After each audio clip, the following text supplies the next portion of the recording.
Ok? Em nome do Pai, do Filho e do Espírito Santo. Vinde, Espírito Santo, enchei os corações dos vossos fiéis e acendei neles o fogo do vosso amor. Enviai o vosso Espírito e tudo será criado, e renovareis a face da terra. Oremos, ó Deus que instruístes os corações dos vossos fiéis, com a luz do Espírito Santo, fazei que apreciemos retamente todas as coisas, segundo o mesmo Espírito, e gozemos sempre da sua consolação. Por Cristo nosso Senhor. Amém. Nossos santos anjos da guarda, cai por nós. Santa Teresa de Ávila, com vosso Filho, ó Mãe Pia, abençoai-nos, ó Virgem Maria. Amém. Caríssimos, então vamos, com a graça de Deus, a procurar prosseguir nosso itinerário arquitetônico veterotestamentário, ou seja, procurar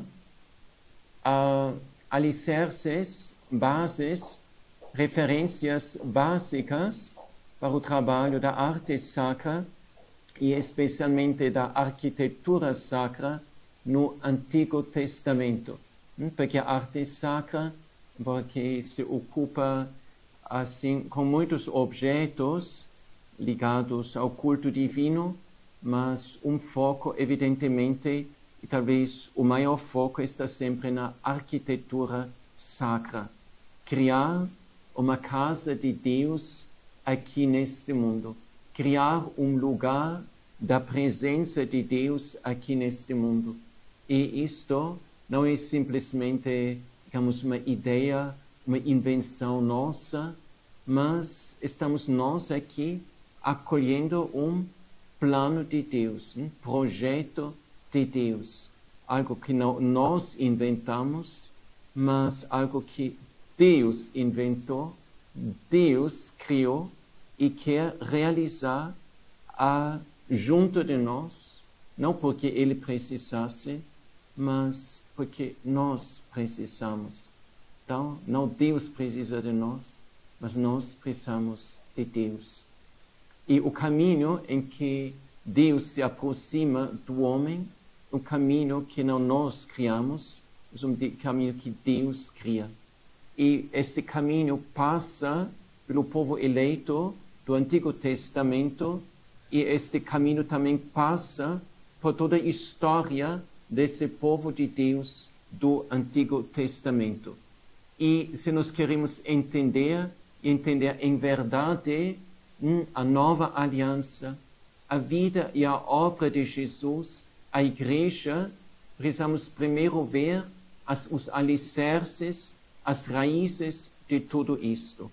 Isto nós já estamos talvez começando a entender e vamos gradualmente entender melhor ainda.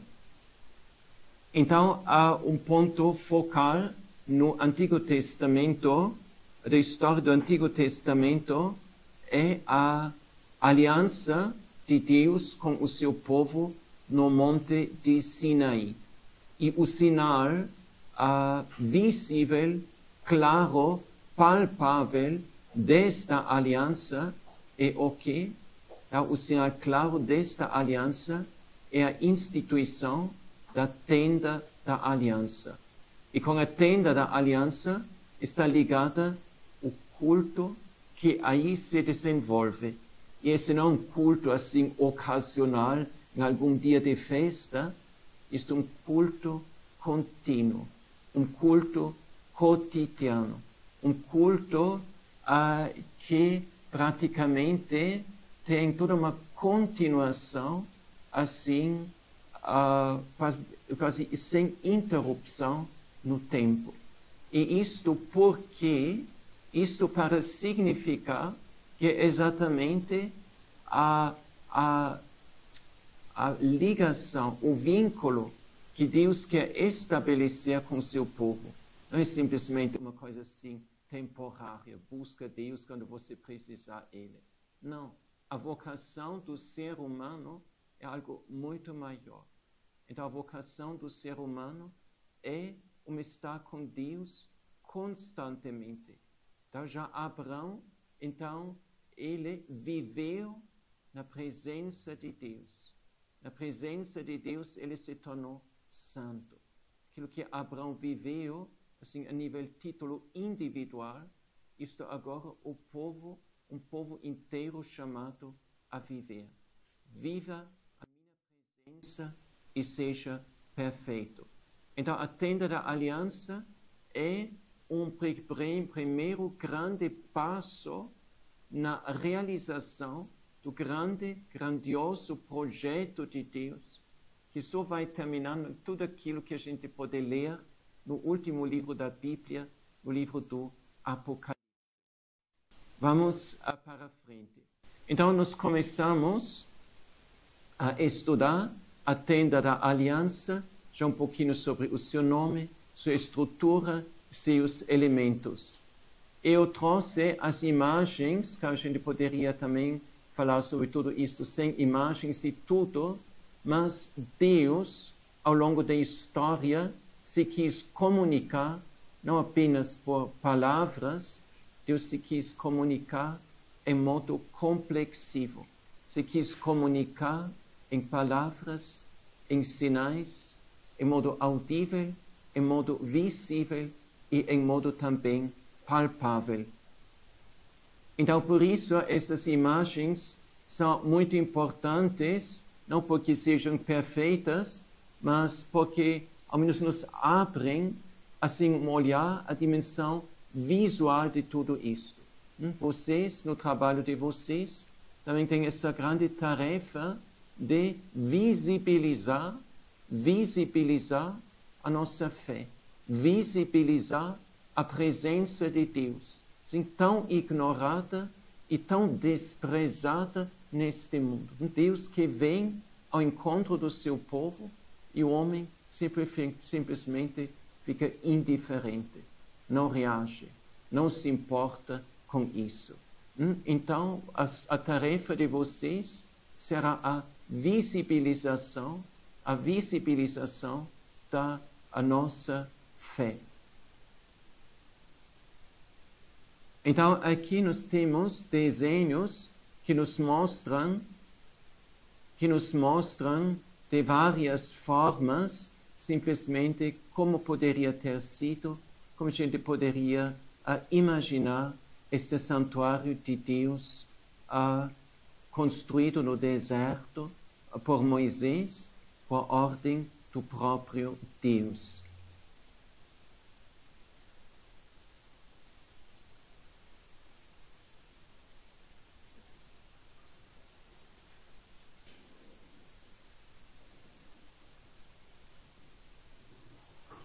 Agora, eu coloquei aqui um ponto, princípios exegéticos. Desculpe, estou faltando. Eu estou...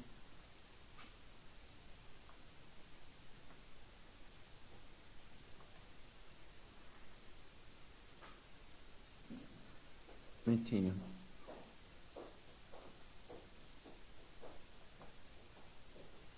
Sim, então essas imagens, como disse, coloquei porque é exatamente a grande tarefa vossa de traduzir então a mensagem bíblica que nos é dada por palavras e também tantos textos que nós temos na igreja que nos falam da nossa fé, textos da liturgia, transformar isto em uma forma visível, palpável, concreta.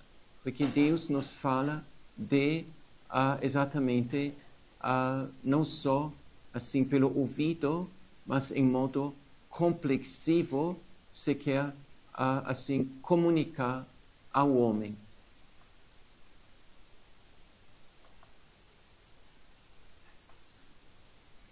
Então, eu coloquei aqui um pequeno subcapítulo, uma consideração à parte sobre princípios exegéticos. Por quê? Então, para simplesmente justificar e, ao mesmo tempo, fazer entender por que estudar agora o Antigo Testamento? Para que nós tenhamos referências para o nosso trabalho odierno na Igreja de Cristo, nosso Senhor. Então, nós temos aqui alguns números do Catecismo da Igreja Católica, que ao menos em modo sintético nos diz aquilo que são, digamos, os princípios do nosso trabalho aqui. Aqui fala sobre a unidade entre o Antigo e o Novo Testamento. A Igreja, já nos tempos apostólicos e depois constantemente em sua tradição, no Catecismo número 128, iluminou a unidade do plano divino nos dois testamentos, graças à tipologia. Esta discerne nas obras de Deus contidas na antiga aliança prefigurações, tipo profecias, daquilo que Deus realizou na plenitude dos tempos, na pessoa de seu Filho encarnado. Não apenas profecias expressas, por exemplo, Isaías, que fala sobre o futuro Messias, são assim tipos daquilo que futuramente iria acontecer, mas acontecimentos do Antigo Testamento prefiguram os acontecimentos da Nova Aliança e também instituições do Antigo Testamento prefiguram e profetizam então a instituições e realidades do Novo Testamento. Ou seja, o Novo Testamento é uma realidade e a pessoa de Cristo como centro do Novo Testamento é uma realidade tão central e tão densa e tão rica, a gente tem que dizer que isto, digamos, nem os livros do Novo Testamento sabem exprimir, e então os próprios livros do Antigo Testamento, então aí podem apenas, digamos, falar, digamos, na superfície daquilo que haveria de vir. Em todo caso, todo o Antigo Testamento já é uma profecia sobre várias formas daquilo que em Cristo haveria de acontecer. Por isso, se a gente estuda o tabernáculo, a tenda do Antigo Testamento, isto é também uma profecia de elementos substanciais do mistério de Cristo, do mistério da Igreja e do culto divino, e afinal da nossa própria salvação. Então assim fala, por isso os cristãos leem o Antigo Testamento à luz de Cristo, morto e ressuscitado. Esta leitura tipológica manifesta o conteúdo inesgotável do Antigo Testamento. Ela não deve levar a esquecer que este conserva seu valor próprio de revelação, que o próprio nosso Senhor afirmou. De resto, também o Novo Testamento exige ser lido à luz do Antigo. A catequese cristã primitiva recorre constantemente a ele. Segundo um andágio antigo, é de Santo Agostinho, o Novo Testamento está escondido no Antigo, ao passo que o Antigo está desvendado no Novo. Novum in vete relatet et in novo vetus patet. Então, ou seja, o próprio Novo Testamento se explica à luz do Antigo Testamento, e o Antigo Testamento é incompleto e incompreensível e iluminado por este ponto focal onde aponta nosso Senhor Jesus Cristo. Então, essa perspectiva nos faz entender que o Antigo Testamento muita coisa nos há de dizer para compreendermos melhor a pessoa, a obra e a mensagem de Cristo e a sua obra por excelência, a Igreja instituída para atualizar seu mistério na história e a favor da nossa salvação.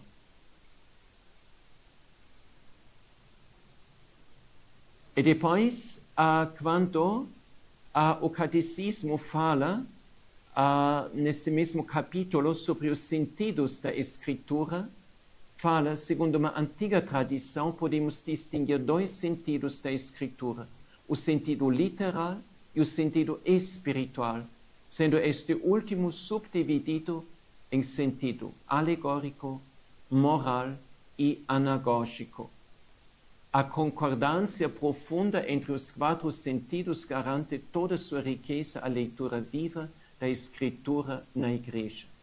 Então, o primeiro sentido é o sentido literal, que simplesmente nos apresenta a Bíblia como um livro que conta uma longa história. A história de Deus com o homem, ou seja, a história do homem com Deus.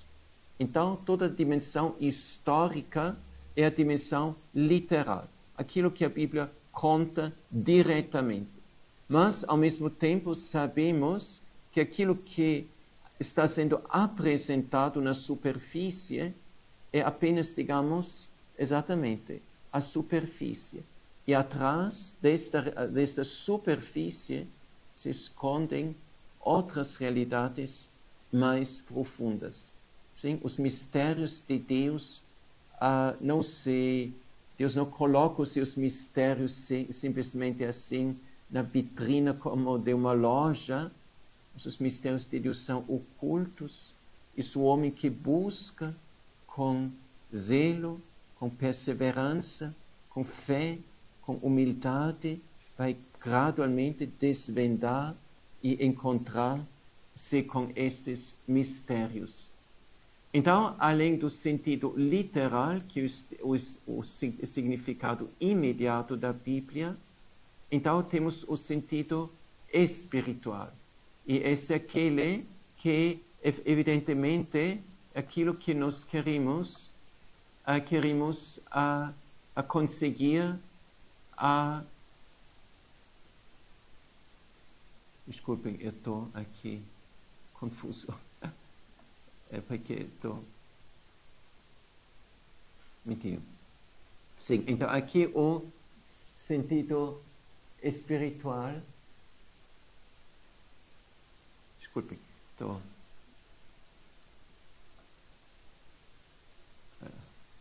Confusão.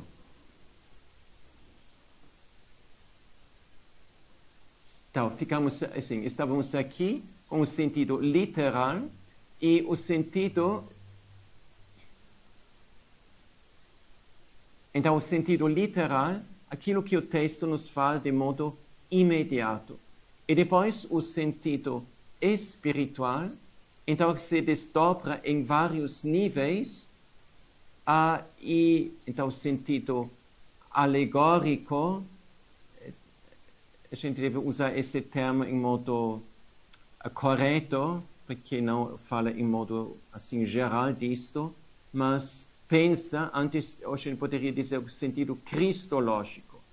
Podemos adquirir uma compreensão mais profunda dos acontecimentos, reconhecendo a significação deles em Cristo. Por exemplo, Cristo é o templo verdadeiro. Sim, ele é o lugar onde Deus habita em modo definitivo e pleno no meio dos homens. Sim? Depois o sentido moral e depois o sentido, aquilo do sentido moral, aquilo que toca a nossa própria vida humana. E depois o sentido anagógico, a Bíblia sempre como uma profecia das realidades futuras. Então, mais tarde, na Idade Média, isto foi desenvolvido nessas palavras latinas, litera gesta docent, sim, quid cridas allegoria, moralis quid acas, quod tendas anagogia.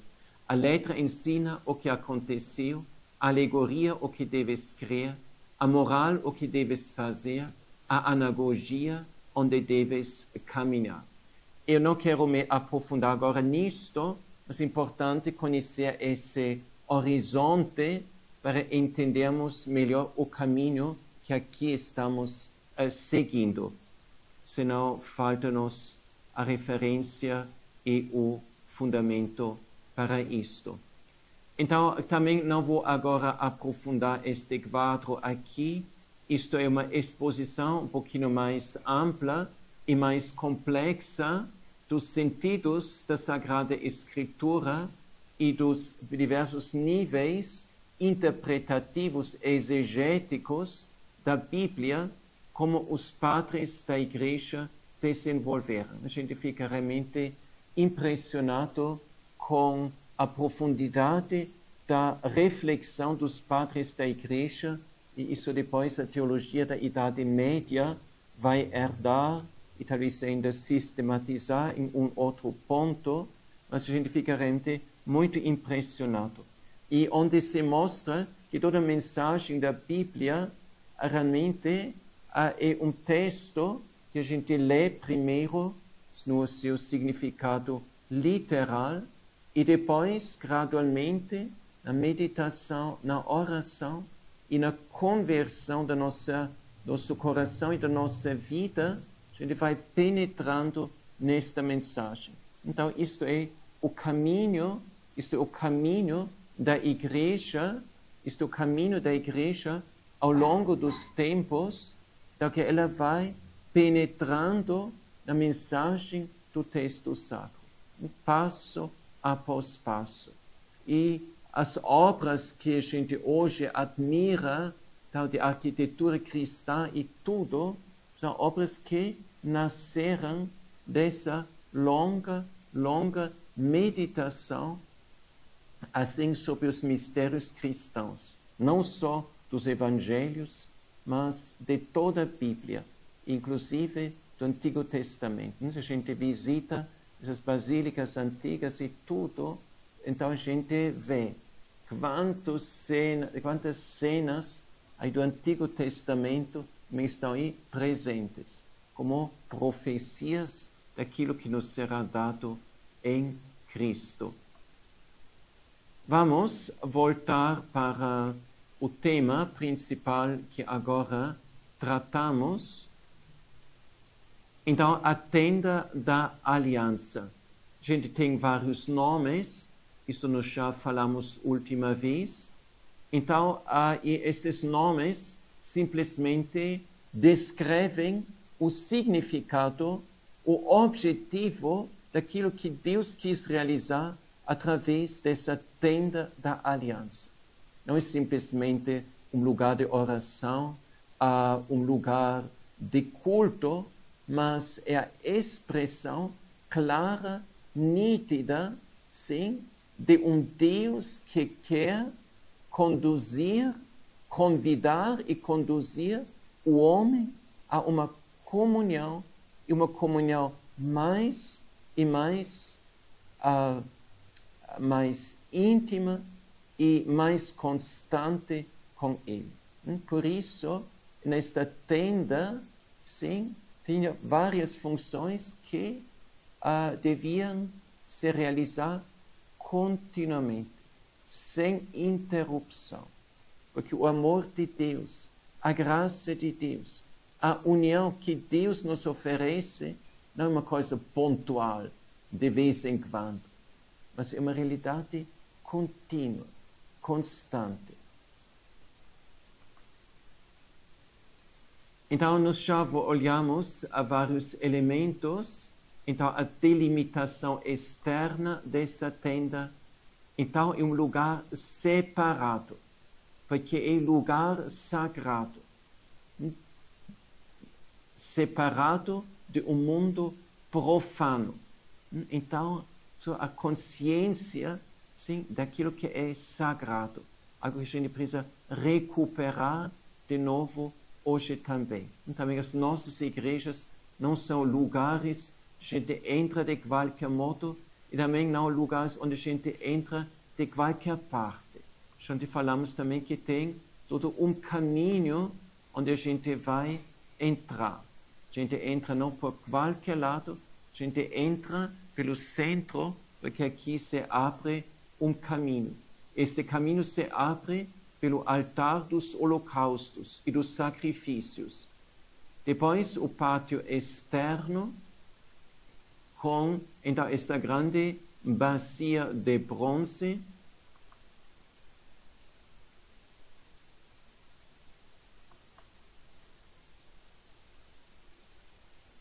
E então aqui ainda uns detalhes sobre este altar de bronze. Então, este altar de bronze, então o fogo era aceso o tempo todo. Então, isso era uma das funções que continuamente se realizava lá no Templo de Jerusalém. Então, era o lugar do sacrifício. Então, o lugar que representa então, a oferta, sim, agora do povo de Israel. Então, como no Novo Testamento, então a igreja vai receber a oferta definitiva da Santa Missa. Ela está sendo oferecida, sim, do Ocidente até o Oriente, em todas as partes do mundo, ao longo de todo o tempo. E sacrifício perpétuo está oferecido a Deus. Como o amor de Deus é contínuo, Deus não cessa de amar ao homem, então por nenhum segundo, assim também a resposta do homem a Deus é destinada a ser uma resposta contínua. E assim que o homem só dificilmente consegue isto, então é ao menos em forma comunitária que esta oferta está sendo oferecida a Deus. Ao menos o povo de Deus e depois a igreja como tal, como organismo, então é chamada para realizar esta oferta contínua ao Senhor. E assim também as nossas igrejas, a igreja só serve em dia de domingo ou 2 vezes por semana, quando celebra lá uma Santa Missa. Isso seria ainda muito pobre. Devem ser concebidos de modo tal que se tornem lugares onde o povo de Deus possa oferecer continuamente as suas orações, as suas súplicas, os seus agradecimentos, os seus louvores a Deus. Então, a bacia de bronze, este segundo elemento, aqui no pátio externo. A gente hoje pode encontrar imagens diversas que tentam de reconstruir estes elementos antigos.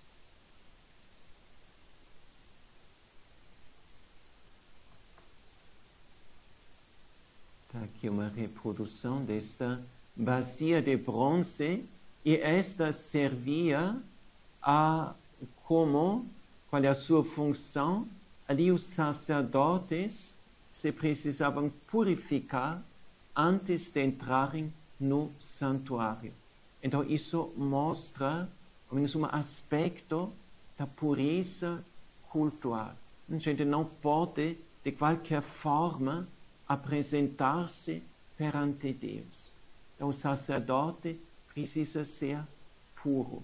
Também os fiéis precisam ser puros quando eles se apresentam perante Deus. Nas basílicas antigas, a gente estuda as plantas antigas da Basílica Vaticana de São Pedro, então a gente vê, tinha lá um grande pátio externo, e no centro deste pátio tinha o quê? Tinha uma fonte, sim? Então isso não era só ali, em outros lugares também.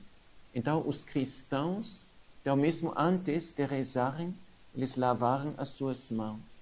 Antes de a gente entrar na casa de Deus, a gente ao menos assim cuidou de entrar ali limpo, puro.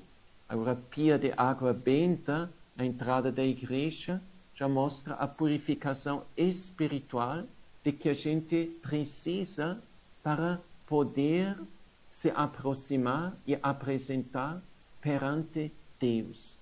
Então temos de cuidar muito de que as nossas igrejas não se tornem simplesmente um sumário de objetos devocionais. Aqui coloca uma imagem tal, aqui coloca santo tal, e isso e aquilo.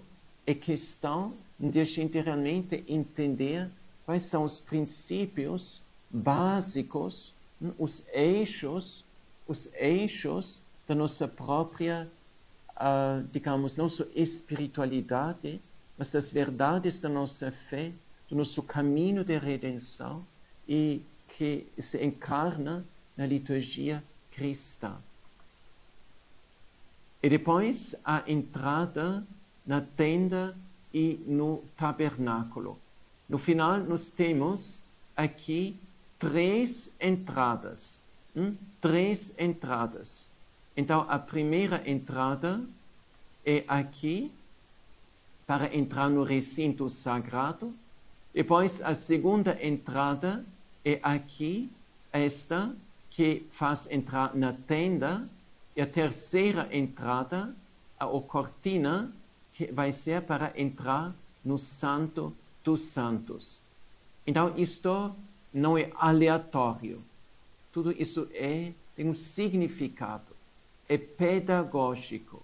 É feito para conduzir o homem, para mostrar ao homem o caminho para Deus. Porque qual é o sentido de todo este santuário? Ele mostra o caminho do homem para Deus.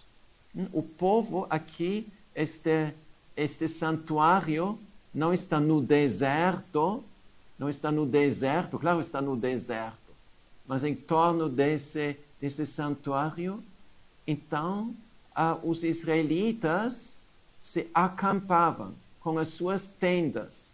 Então, era o foco, o centro, sim, do povo de Israel, ao longo de sua caminhada e depois, mais tarde, no Templo de Jerusalém, na Terra Prometida. Então, a cobertura da tenda também tem um significado.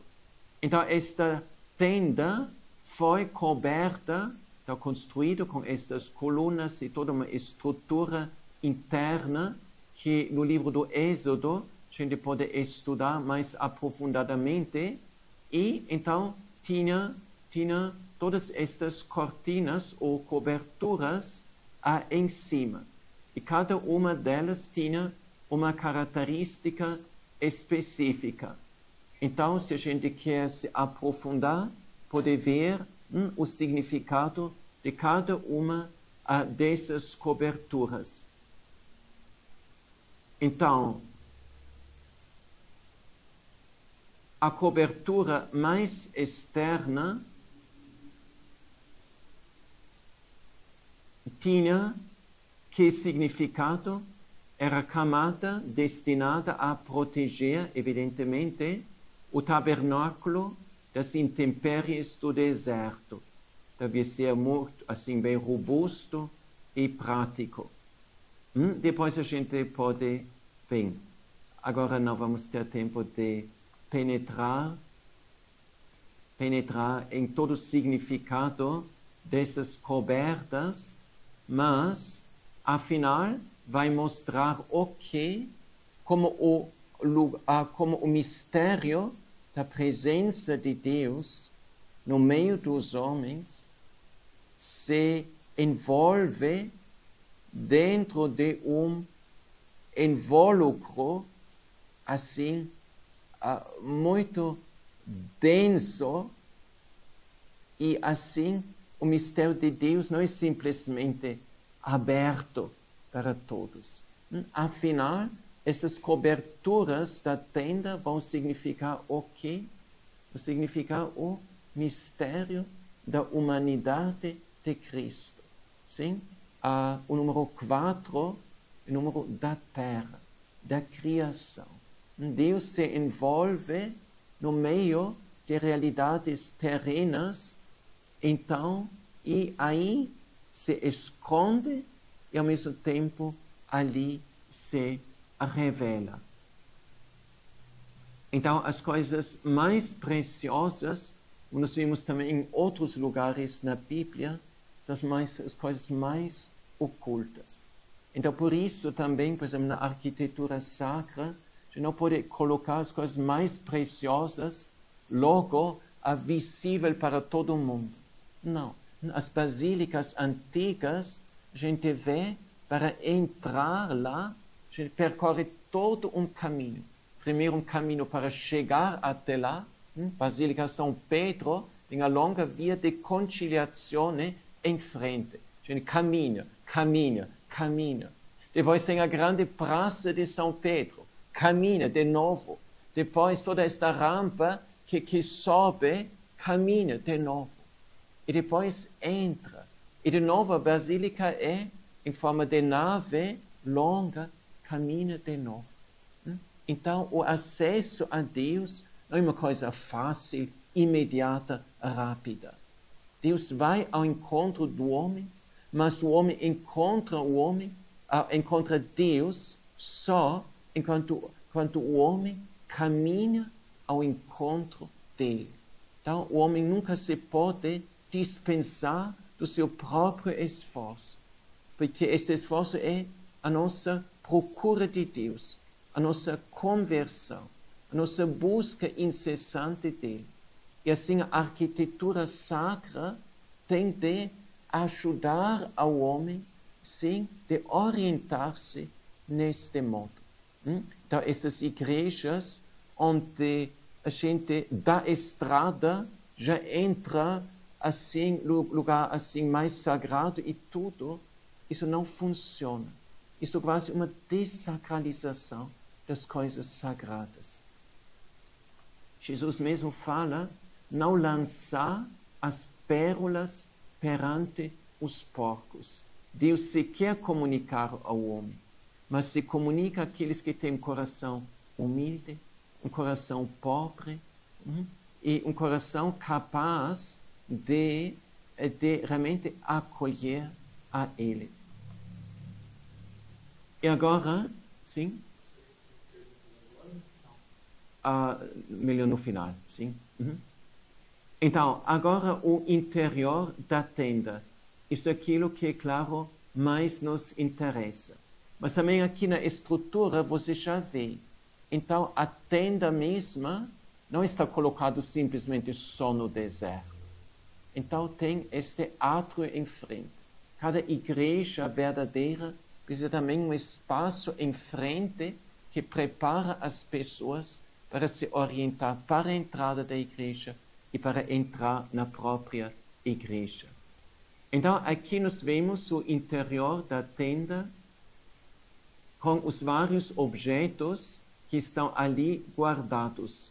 Já vemos aqui tá a menorá, então o grande candelabro de bronze, os pães da proposição e o altar dos perfumes. E até a gente vê, até o mais íntimo, aquilo que depois é reservado para momento sucessivo. Aqui também vemos mais uma vez, de forma mais esquemática, toda essa estrutura. E aqui também a gente vê com mais clareza como é o caminho que, por meio deste santuário, já se vai traçar. Aqui a entrada, esse é o ponto inicial do caminho, mesmo que a gente já caminhou até chegar até aqui. Esse é o primeiro trecho. Depois, segundo trecho do itinerário, terceiro trecho do itinerário, e aqui a gente está na porta do Santo dos Santos. Então, tudo isso são elementos que fazem parte, que orientam e que marcam o caminho do homem que busca a presença de Deus. O interessante também é que, pela Bíblia, nós temos as medidas do santuário da tenda construída no deserto. Então, este é um ponto muito relevante, porque também na arquitetura sacra a gente busca, evidentemente, medidas e proporções, como uma coisa se relaciona à outra. São medidas muito simples, mas medidas que já nos indicam coisas muito relevantes. Aqui temos 10, não 10 metros, mas 10 côvados. Então, côvado, tá? Isso, sim. Então, aqui 20 côvados. Então, 30 côvados. Então, 2/3 aqui, 1/3 aqui. Este espaço aqui era quadrado, um cubículo, um cubo interiormente. A gente também vai ver a Jerusalém celeste do Apocalipse, vai ter a forma de...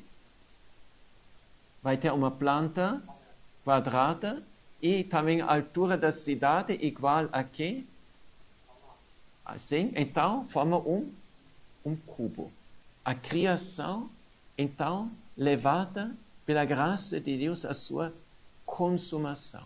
O quadro aperfeiçoado e transformado pela graça divina.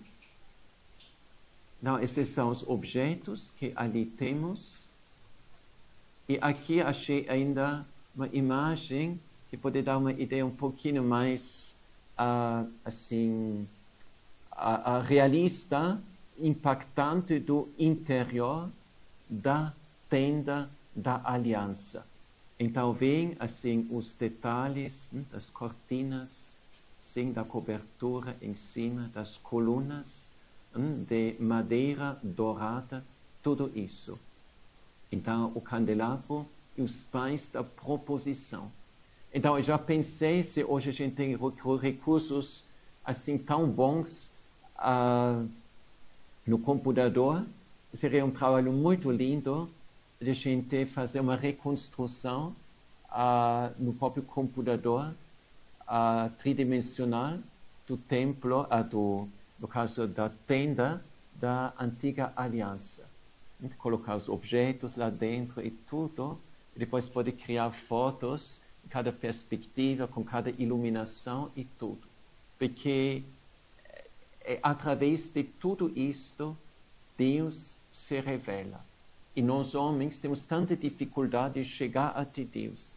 Deus então se serve de todas estas realidades para falar a nós, em modo complexivo. Agora a gente poderia se aprofundar nos elementos vários, aqui os pães da presença. Então tinha ali estes pães que semanalmente eram 12 pães que eram colocados sobre esta mesinha dourada e junto com um pouquinho de incenso em cima e que semanalmente foram renovados. O que significa, então, isto é exatamente uma pergunta que a gente vê que os teólogos até hoje não sabem responder assim em modo tão claro, tão exato e tão seguro.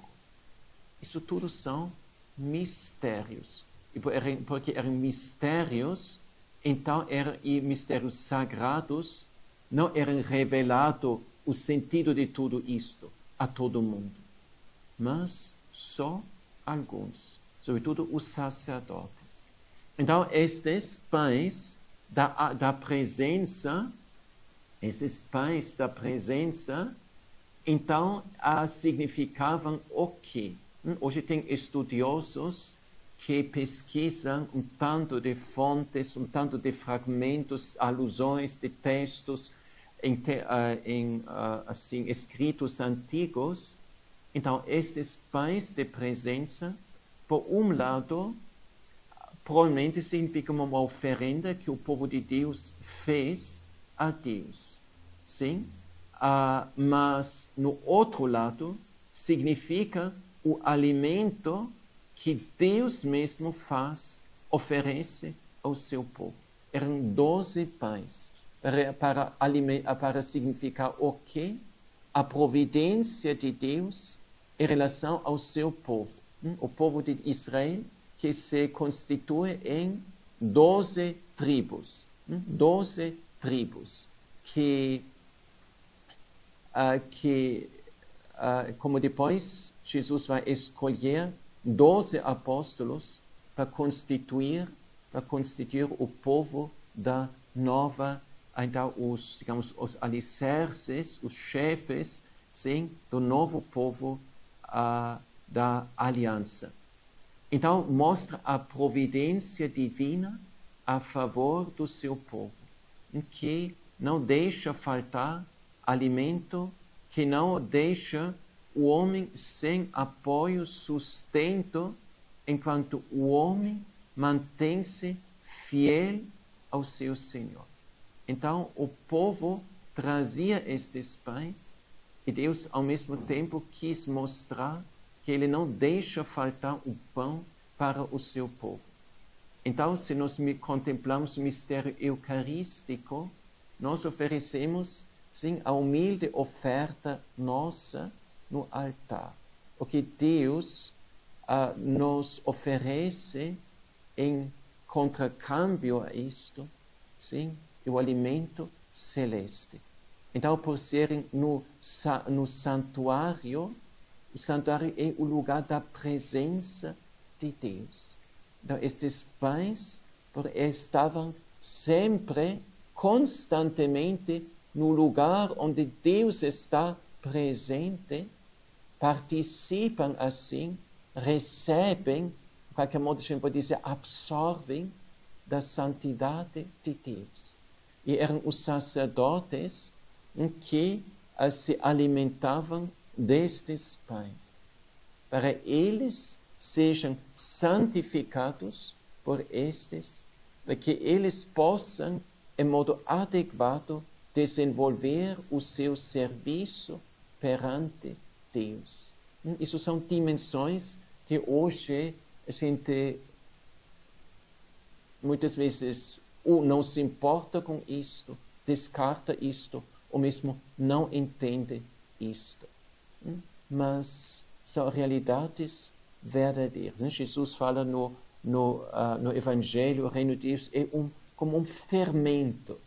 Sim? Se propaga, transforma, irradia. Sim?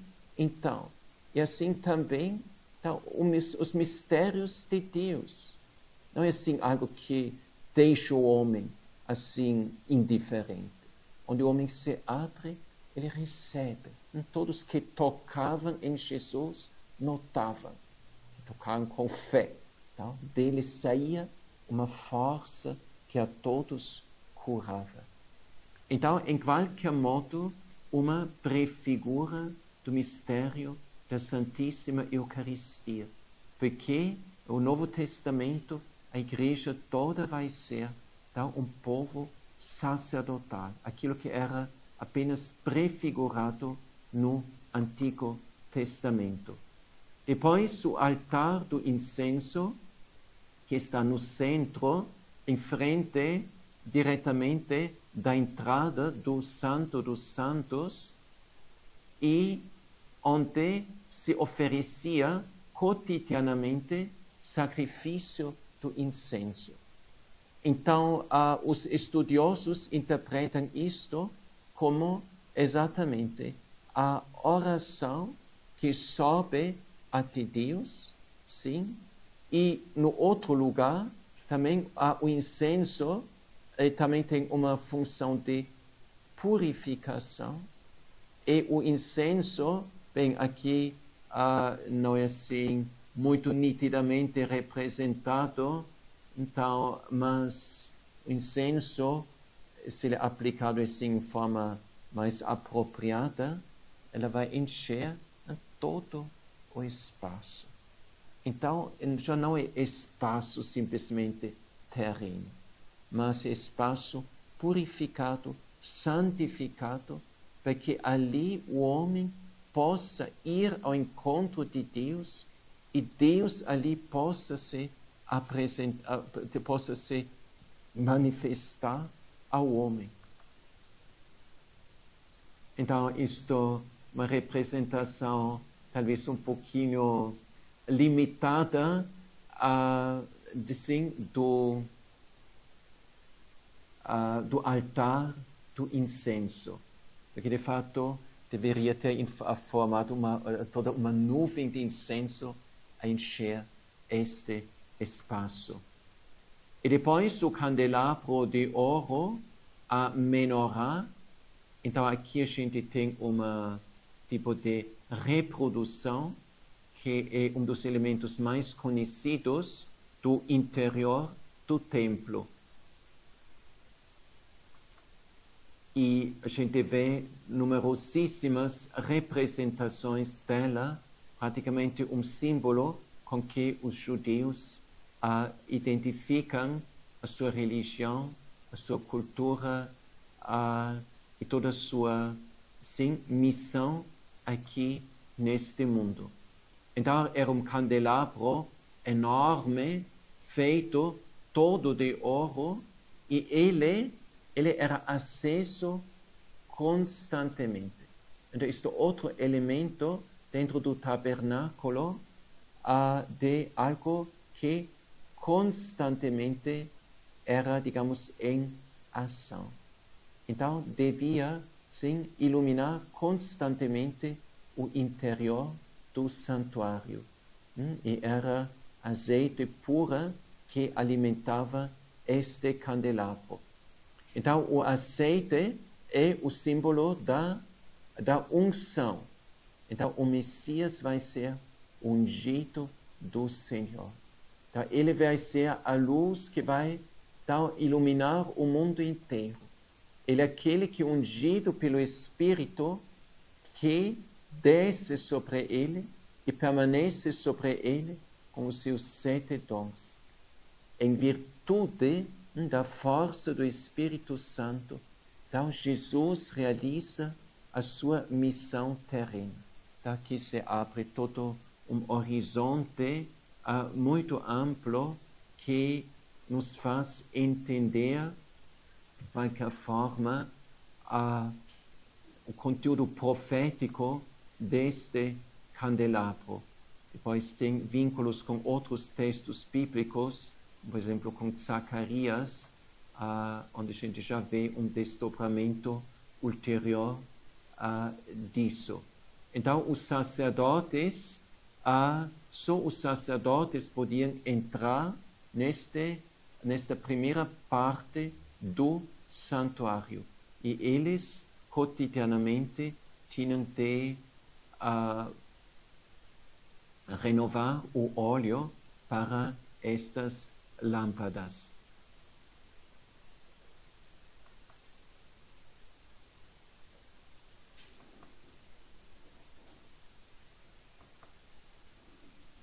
E aqui talvez uma ideia, como era lá dentro da tenda. Mas aqui está sem chamas, então vocês têm de fazer tudo isto de modo mais real, mais correto ainda. Seria um trabalho muito lindo a ser realizado.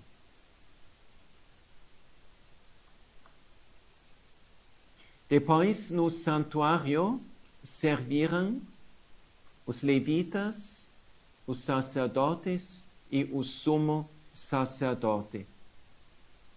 Então, os levitas eram em grande número, eram alguns milhares no povo de Israel, e eles, em forma de turnos, realizaram os seus serviços no santuário. Depois, tinha os sacerdotes, foram eles que podiam entrar no santuário, mas não no Santo dos Santos.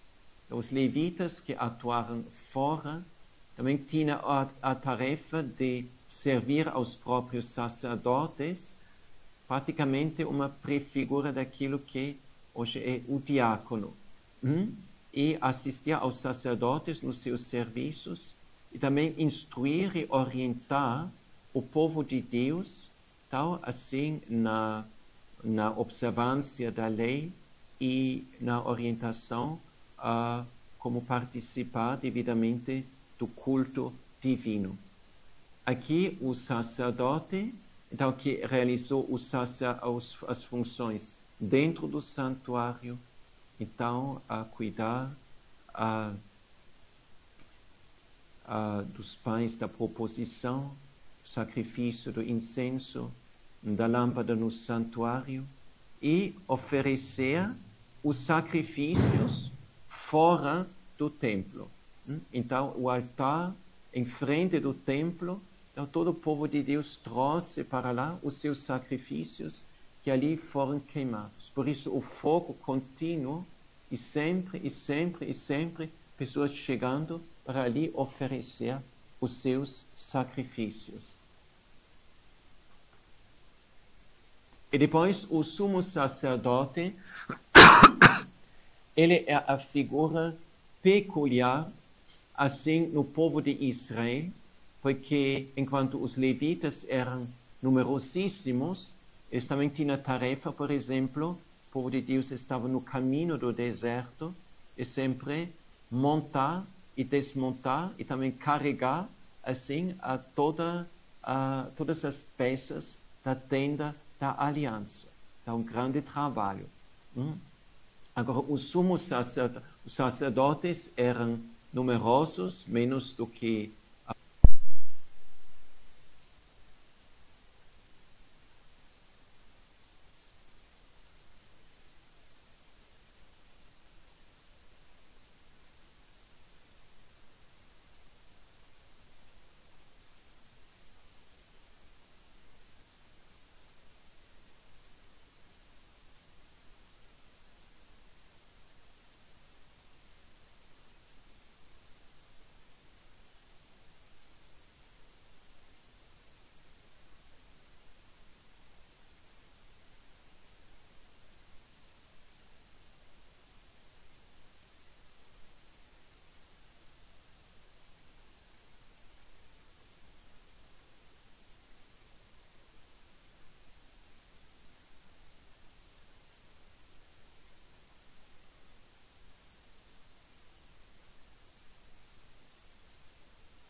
esse peitoral, aqui na sua fronte, ele tem um tipo de diadema, onde está escrito Santo para Deus, algo assim.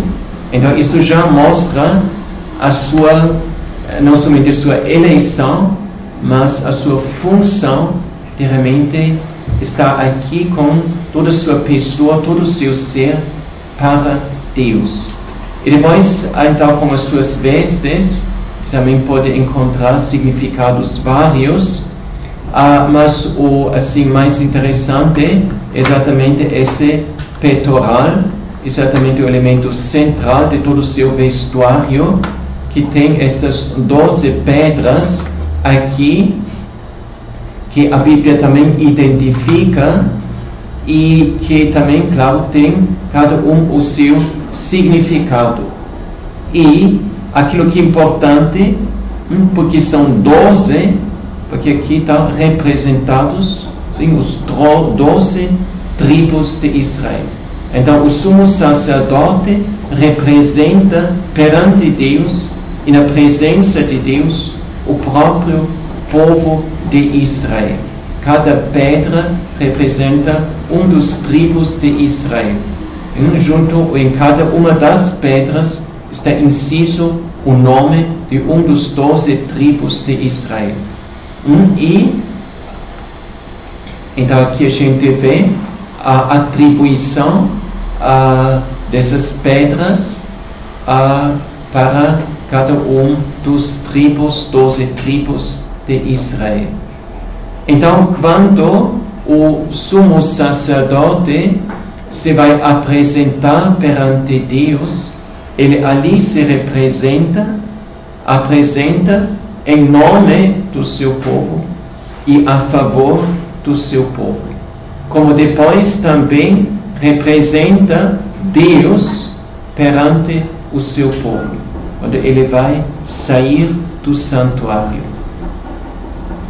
Então, o sumo sacerdote trouxe este peitoral, então, praticamente no seu coração. Então, isto é tudo evidentemente, uma prefigura de nosso Senhor Jesus Cristo. Então, ele se apresenta perante o Pai em sua vida terrena e mais ainda no seu sacrifício da cruz, e em cada Santa Missa, perante Deus, em nosso nome. Então, ele traz o seu povo no seu coração. Então, a gente entender aqui, digamos, um pouquinho o significado de vez daquilo que são vestes sagradas. A gente olha hoje os paramentos da igreja, então os artistas nem sabem o que colocar em cima dos paramentos sagrados, ou só copiam aquilo que eles têm visto em outros lugares, sem entender muita coisa, ou muitas vezes a gente dá muito pouca importância nisso. Mas o culto divino, tudo tem o seu significado. Tem um significado muito profundo. E caberia a nós, de fato, a gente superar toda esta banalização, sim? Banalização realmente muito dolorosa que nós encontramos em nossas igrejas. Porque Deus mesmo estabelece o caminho em que o homem se deve encontrar, deve chegar até Ele. Não podemos nós manipular a obra de Deus. Então aqui, a gente vê toda realmente a responsabilidade, toda a seriedade do culto divino. E hoje, então, vemos-nos perante esta profanação das realidades sagradas.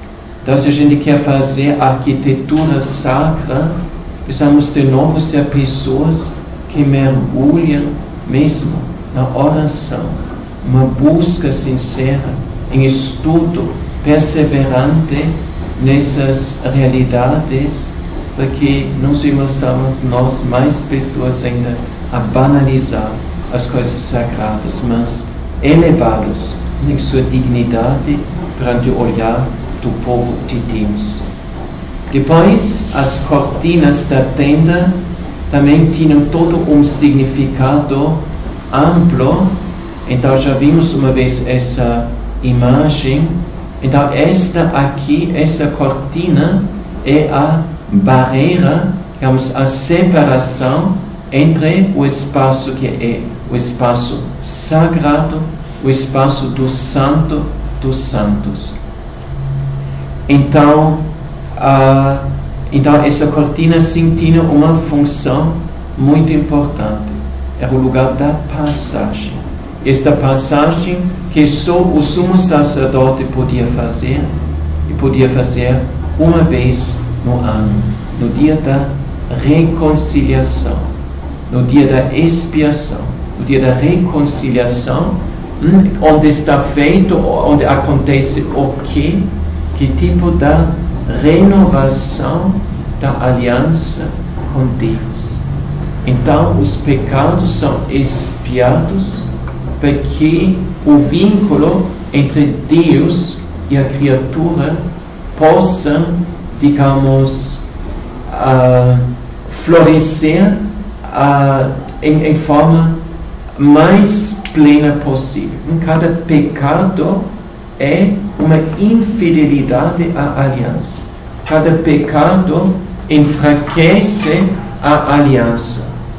Deus é fiel, mas o homem, quando ele é infiel, se afasta de Deus.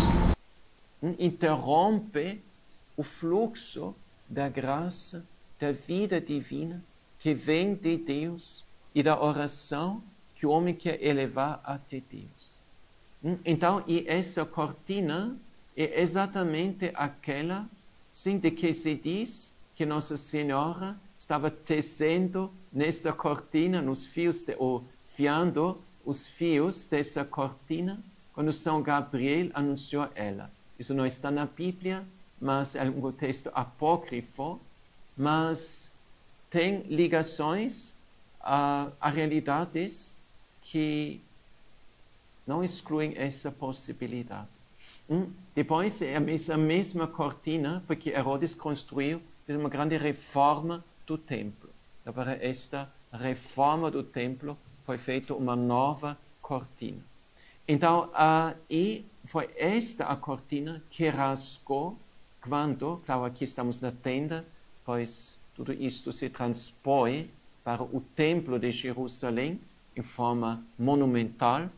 Então, esta cortina que vai rasgar quando Jesus morre na cruz. Ele vai abrir a porta, o acesso para o santuário.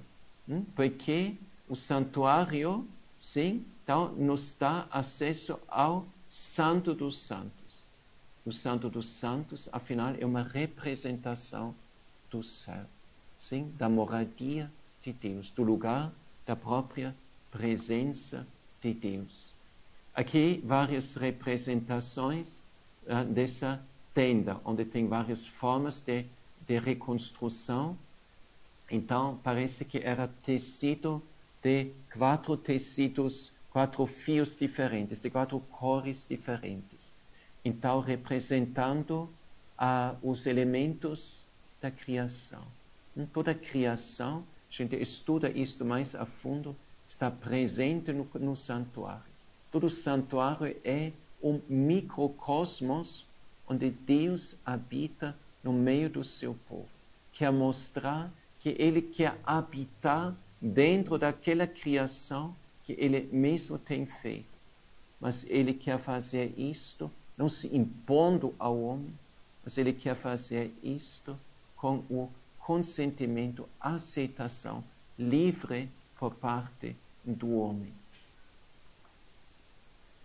Aqui vocês têm mais,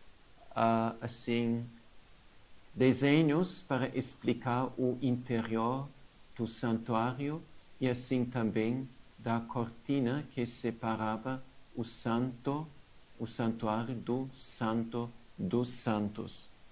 E, por último, queremos dar uma olhada para dentro, o lugar mais íntimo da tenda, que abrigava a Arca da Aliança.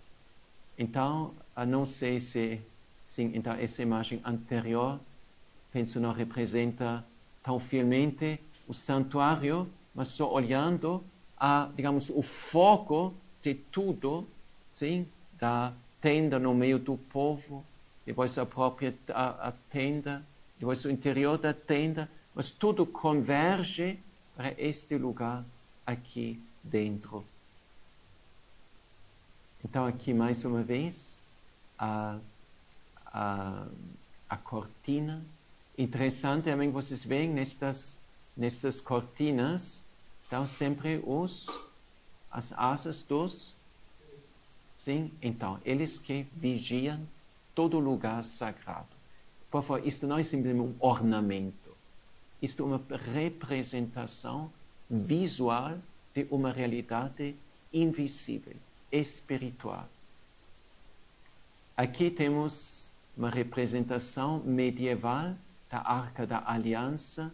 Então a gente vê que os antigos não descartaram em nenhuma forma o Antigo Testamento, mas contemplaram isto e nisto a própria Igreja, os mistérios de Cristo e da Igreja. E aqui o conteúdo da Arca da Aliança. E muito lindo, aqui o próprio templo está construído, feito como fosse uma igreja. Então aqui a gente tem um mínimo de uma ideia como era construída. Hoje tem muitas formas, maneiras que tentam de reconstruir esta antiga Arca da Aliança. Então, um cofre, sim, coberto de ouro, com uma tampa de ouro, do lenho de acácia, lenho tipo incorruptível, e por cima uma representação dos dois querubins. Então, aqui representações, às vezes um pouquinho limitadas, ou outros que talvez até um certo ponto conseguem realmente captar como era esta Arca da Aliança. E esta Arca da Aliança era no Santo dos Santos e objeto focal em todo o conjunto do santuário.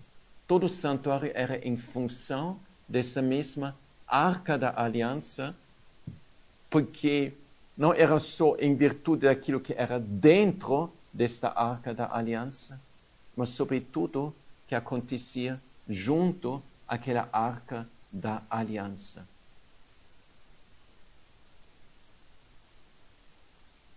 Porque este exatamente era o lugar onde Deus se fez presente concretamente no meio do seu povo.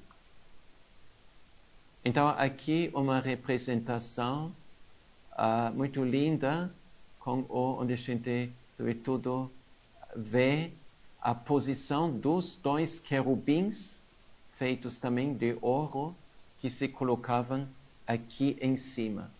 Então, por um lado, protegendo esta Arca da Aliança, por outro lado, em inclinação e adoração perante o mistério qual?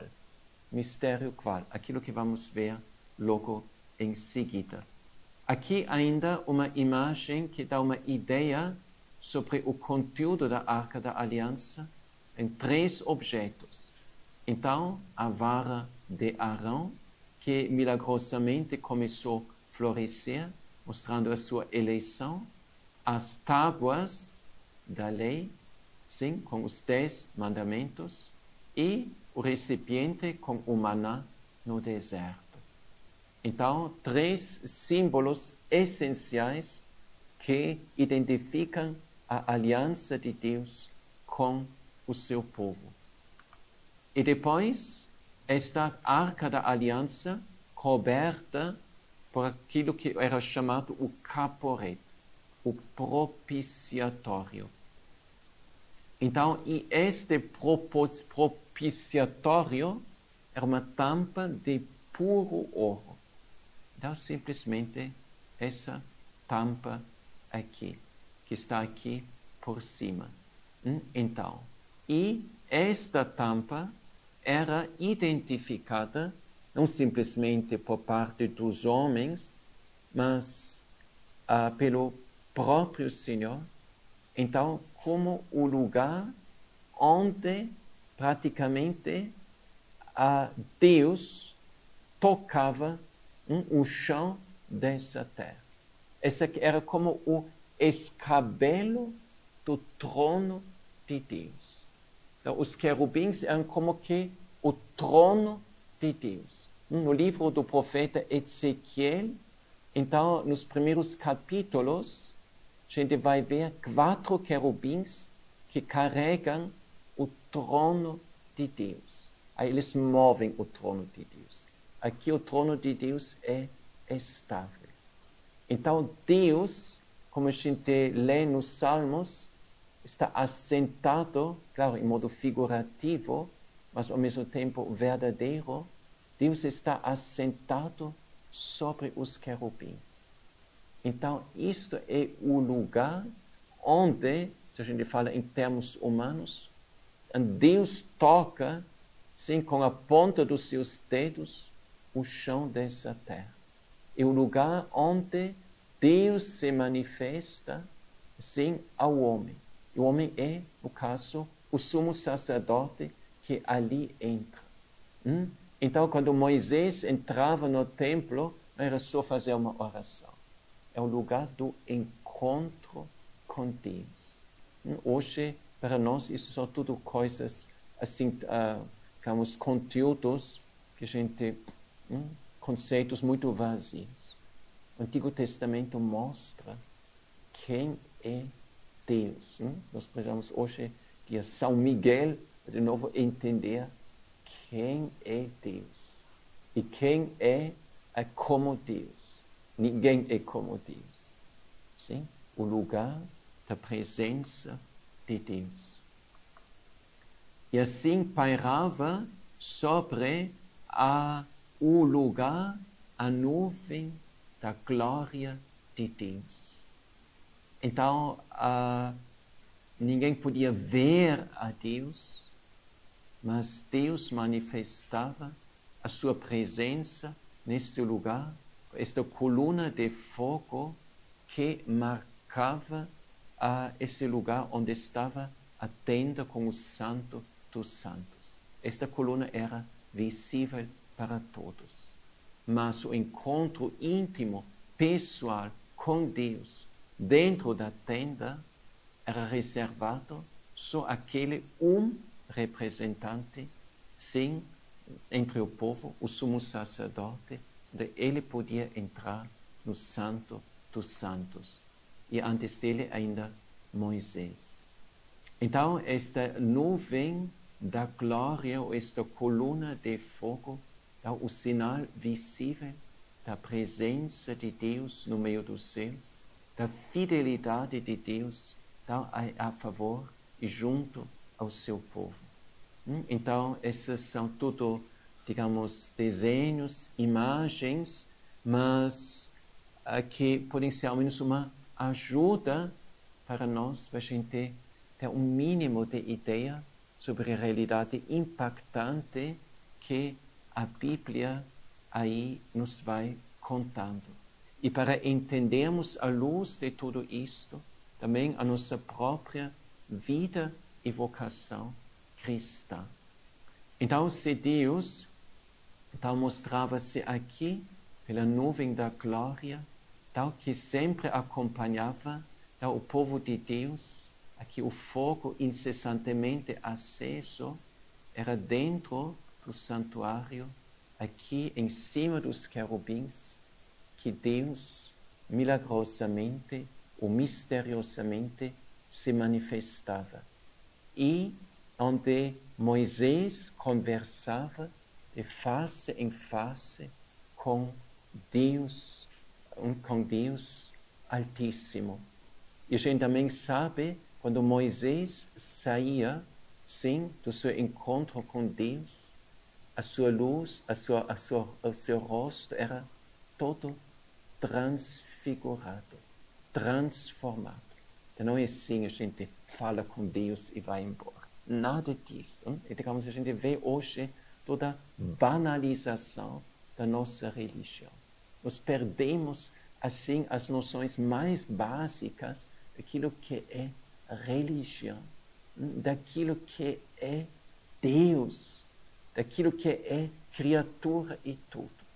Então, serem tudo isto elementos, referências altamente relevantes, para a gente recuperar de novo referências verdadeiras para a nossa missão, de mostrar hoje ao mundo, ao menos uma centelha da glória de Deus, do poder de Deus, da presença de Deus, da graça de Deus, com que Deus vem ao encontro de nós para salvar o homem, também para atrair o homem de novo, sim, para este mistério sim, tremendo e fascinoso que Deus é.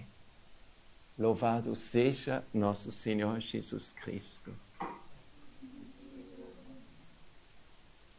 Gloria Patri et Filio et Spiritui Sancto.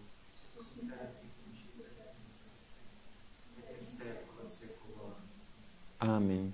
Dominus vobiscum. Benedicat vos omnipotens Deus, Pater et Filius et Spiritus Sanctus. Amém. Então, eu faço uma sugestão. Perguntas as pessoas podem mandar por escrito, sim? E depois a gente responde por escrito, a não ser que for uma coisa fácil para responder logo. Então, deixa eu ouvir as perguntas. A pergunta é do senhor Lucas Teles. Ele pergunta: as 3 entradas do templo podem ser comparadas simbolicamente às 3 vias de Santa Teresa d'Ávila, que é purgativa, iluminativa, vomitiva? Sim, essa pergunta é muito justificada, muito sensata, e como falamos, todo templo, todo santuário representa o caminho do homem para Deus. E necessariamente tem de passar por estas etapas. Por exemplo, o Santo dos Santos, então a gente vai, se Deus quiser, podemos ainda estudar mais detalhes que caracterizam o santuário. O Santo dos Santos é a representação de quê? Da união. Sim? Então, é o ponto de chegada até Deus. O cubo, um por um. Então, não tem mais 2, não tem mais 3, não tem mais 5, tem um. O homem se encontrou com Deus e Deus se encontrou com o homem e serão, a Bíblia fala sobre o homem e mulher, serão uma coisa só. Mas isto representa aquilo que se referirá a Cristo e a Igreja. Formarão uma só carne, a união do homem com Deus e a união de Deus com o homem. E precisa primeiro conversão, purificação, orientação para Deus, para esta união, no final do caminho, realmente possa acontecer. Sim, essa pergunta é muito legítima e muito valiosa para entender exatamente o iluminar aquilo que nós falamos. Ótimo. Então, a gente agradece a atenção e paciência de todos vocês. Talvez não é sempre fácil, ou a gente precisa paciência para seguir, mas sem isso a gente também não chega ao resultado. Vocês estão horas aqui para desenvolver qualquer projeto, precisa também dedicar um pouquinho de tempo para conquistar. É uma conquista, sim, de princípios, de informações, mas pouco a pouco se torna uma luz para iluminar também o trabalho de vocês. Deus lhes pague. Vamos